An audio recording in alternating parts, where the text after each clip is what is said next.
Usually I'm using a lot the Lasso Tool. I think it's super interesting to block the shapes easily.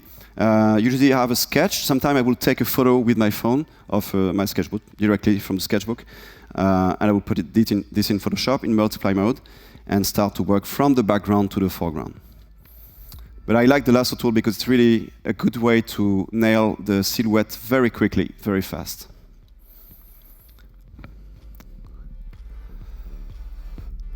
Oh, we don't need the music, it was for internet. Oh, yeah, thanks. So same for the trees, for organic shapes, but also more architectural kind of shape. I like really to first nail down the silhouette, work on atmospheric depth, and then I will add some volumes and some light. But first, I really think it's really important to nail down the composition. And that is something I'm doing a lot, even for video game production, because we have so many assets to use to create an open world.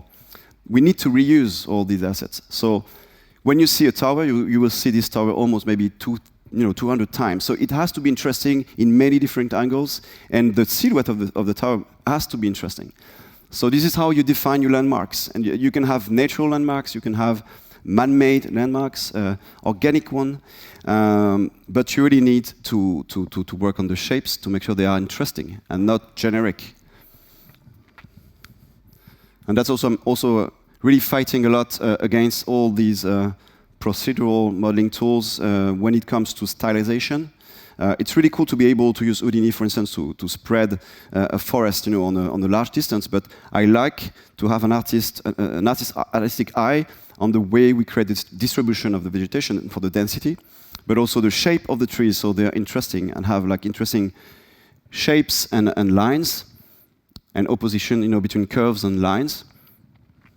Oh, this is now the quick pass for the shading with custom brushes based on my photos.